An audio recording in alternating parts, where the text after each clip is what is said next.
buenas noches para todos. Mi nombre es Karen Viviana Carreño Puente, estudiante de licenciatura en inglés, CAU Bucaramanga.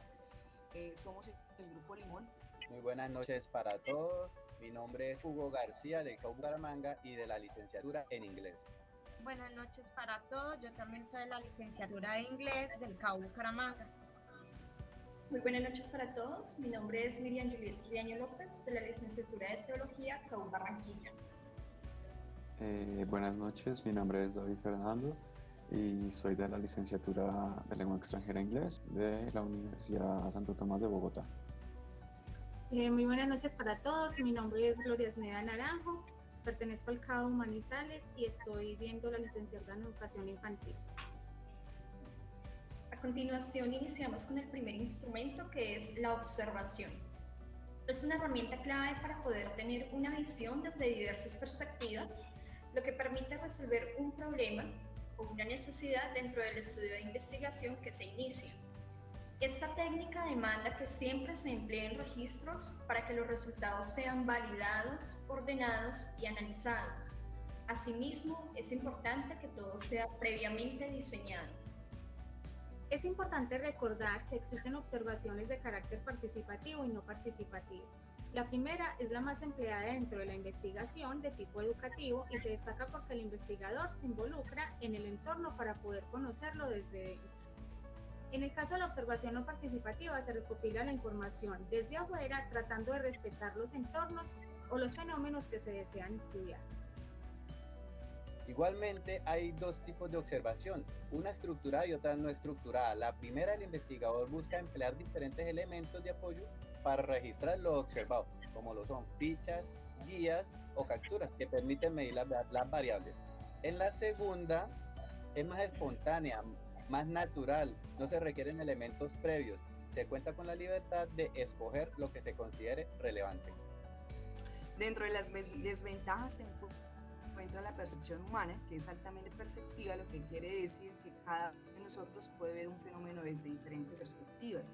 Por eso hay que analizar las variables cuidadosamente, siempre se debe tener claras las instrucciones escritas o verbales para que orienten al observador y se haga un ejercicio de práctica y demostración. Y dentro de las desventajas se encuentra que el observador puede hacer incursión dentro del contexto, pudiendo tener ya sea recolección de datos de tipo cuantitativo o cualitativo.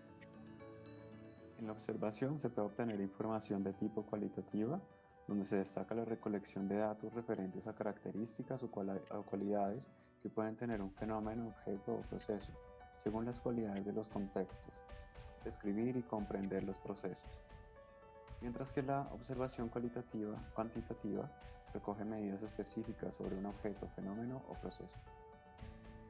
Ahora es momento de hablar acerca de algunas técnicas de observación. Como ejemplo, la primera es la observación de sitio. Para implementar un proyecto de desarrollo comunitario, por ejemplo, la observación de los sitios en que habita la comunidad permitirá al investigador sensibilizarse con el entorno que afecta a la comunidad. Al observar, el investigador toma notas de campo. Ahora bien, tenemos nuestro ejemplo. Si nuestro objetivo es hallar una idea u oportunidad de negocio, podríamos necesitar información sobre las necesidades insatisfechas de los consumidores, los productos más solicitados, los negocios más rentables, los nuevos gustos, las nuevas modas, etc. En este caso, usar la técnica de observación podría consistir en acudir a los mercados o zonas comerciales, observar cuáles son los productos o servicios más demandados, cuáles son los productos solicitados pero que no son encontrados y observar los productos que podrían ser reemplazados por otros que podrían tener una mejor acogida. Otra de las técnicas de recolección de datos es la entrevista. Esta es una de las más utilizadas para la investigación cualitativa, principalmente por su enfoque personal. El entrevistador recoge los datos directamente del entrevistado. Las preguntas que se hacen son en su mayoría preguntas abiertas, también llamadas preguntas libres. Son un tipo de pregunta que permiten obtener detalles más profundos en las respuestas de los encuestados. Las respuestas que se pueden recopilar contienen información más detallada y descriptiva. Esto a diferencia de las preguntas cerradas, las cuales arrojan respuestas estrechas y limitadas. Dentro de las ventajas se encuentra que puede existir que los participantes se expresen libremente, pudiendo conocer detalles o tal vez información información que no se tenía predispuesta en el ejercicio, y esta puede ser de tipo valioso y profundo para la investigación y muchas veces inesperado. Dentro de las desventajas se encuentra que las preguntas abiertas requieren mayor tiempo para hacer su análisis debido a la diversidad de los datos obtenidos, que a veces las preguntas abiertas de tipo personal tal vez pueden generar que la persona abandone la entrevista y en ese momento se bloquee la investigación, o se puede salir de control toda la información que se recibe. Bueno, tenemos tres tipos de encuesta. La estructurada, que es una investigación extremadamente rígida de enfoque cualitativo, en la que utilizan en su mayoría preguntas cerradas. Tenemos la semiestructurada, que es más flexible. Es una conversación guiada entre el entrevistador y el entrevistado, haciendo uso en su mayoría de preguntas abiertas. Y finalmente, la no estructurada. Son entrevistas de profundidad. Tienen un menor número de preguntas, ya que se inclinan más hacia una conversación normal, pero con un tema implícito. Dentro de los factores durante la entrevista es importante escuchar activamente y no transmitir tensión. Que el entrevistador sea paciente, respete silencios y tenga un interés genuino por lo que se está compartiendo. Asegurarse de que el entrevistado termina de contestar una pregunta antes de pasar a la siguiente. Después de la entrevista, haga un resumen e identifique el contexto de las personas entrevistadas. Revise sus anotaciones de campo, transcriba la entrevista lo más rápido posible. Envíe una carta de agradecimiento. Intente hacer un análisis de la entrevista. Mejore la guía. Y por último, repita este proceso varias veces hasta que genere un proceso de saturación, obteniendo la mayor precisión posible. Bueno, ahora tenemos nuestro ejemplo en una entrevista semiestructurada empleada en estudios sobre el clima laboral en empresas medianas, llevadas a cabo a supervisores, coordinadores, jefes de área y hasta los mismos gerentes. Debe haber una introducción, que es la descripción general del proyecto, el propósito, participantes elegidos, motivo por el cual fueron seleccionados y utilización de datos. También debe haber unas características como la confidencialidad y duración aproximada de la entrevista. Después se despliegan una serie de preguntas, por ejemplo, ¿qué opina de esta empresa? ¿Cómo se siente trabajando en esta empresa? ¿Cómo es la relación que tiene con su superior inmediato? ¿Qué tan satisfecho está en esta empresa y el por qué? Después de las preguntas se genera un análisis. Seguimos con la narración oral. Esta narración oral se utiliza en el método biográfico o historia de vida. Según Mons, la historia de vida es el texto final que recibe el lector. En otras palabras, es el resultado de un proceso que lleva a cabo el investigador. Se puede decir que contar historias de vida es un método infalible en cuanto a una investigación de tipo cualitativa, siempre que se pretenda abordar temas sociales, más aún aquellos que ya han sido vividos y experimentados por poblaciones vulnerables o minoritarias, pues las personas que realmente pueden expresar la realidad en la que están atravesando o han atravesado. Dentro de los tipos de historias de vida, el primero tenemos relato único, que es el relato de la trayectoria vital de un único sujeto. Aquí nos referimos ante la biografía de un sujeto que se realiza a partir de una entrevista de profundidad. Tenemos los relatos cruzados, que son los relatos de vidas cruzadas entre miembros del mismo entorno.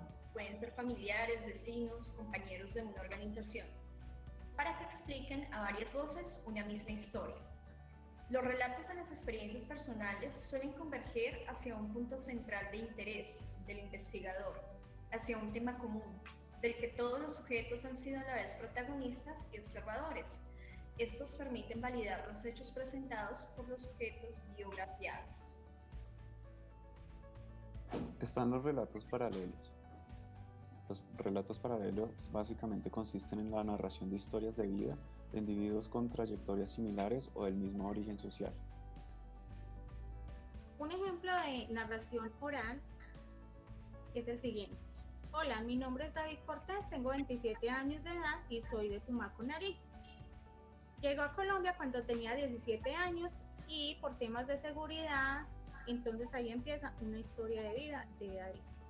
Este relato es un relato conmovedor que fue creado en un espacio de reflexión para la paz y la construcción de un país, en el que los estudiantes conocieron el frente de las historias de una cruda realidad que se vive en Colombia a causa del conflicto armado.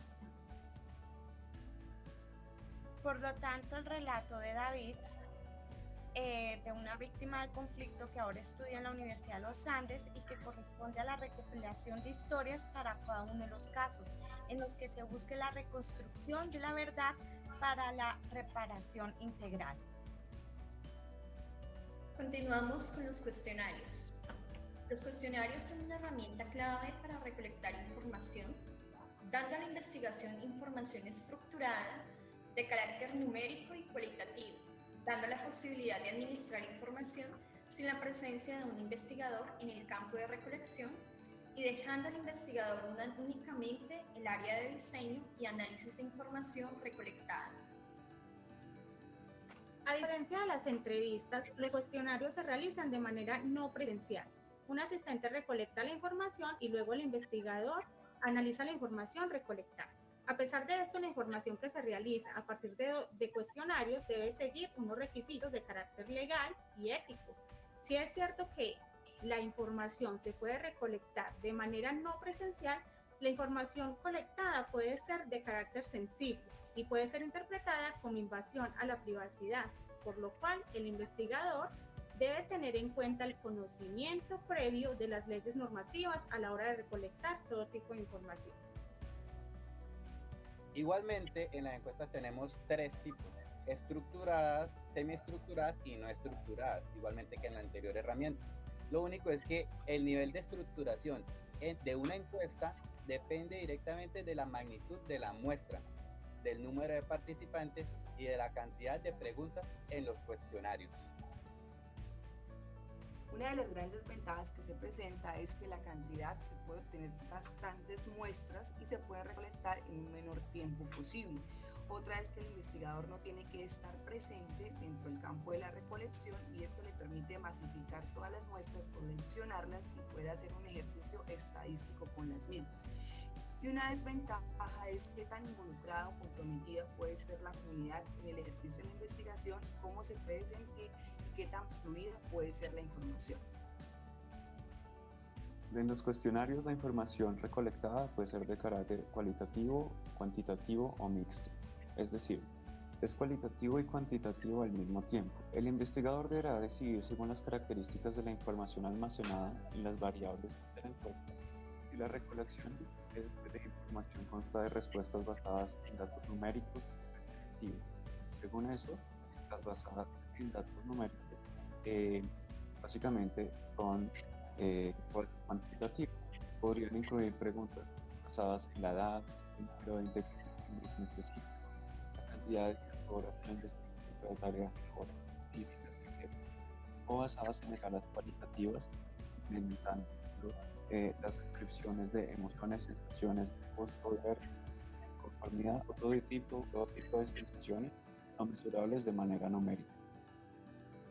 Bueno, un ejemplo básico de cuestionario podría consistir en el desarrollo de un formulario dirigido al grado sexto del colegio A en una región B en el año X, con el fin de analizar el nivel de inglés de estos estudiantes con respecto a la cantidad de tiempo que acceden a información en lenguas extranjeras. Entonces, el cuestionario de tipo mixto, cualitativo y cuantitativo podría implementar preguntas como el número de horas del día, 2 de la semana, N en que consume información en idiomas extranjeros, los idiomas en los que se consume la información, las emociones que experimenta al consumir esta información, los medios por los cuales accede a la información, libros, películas, música, etc.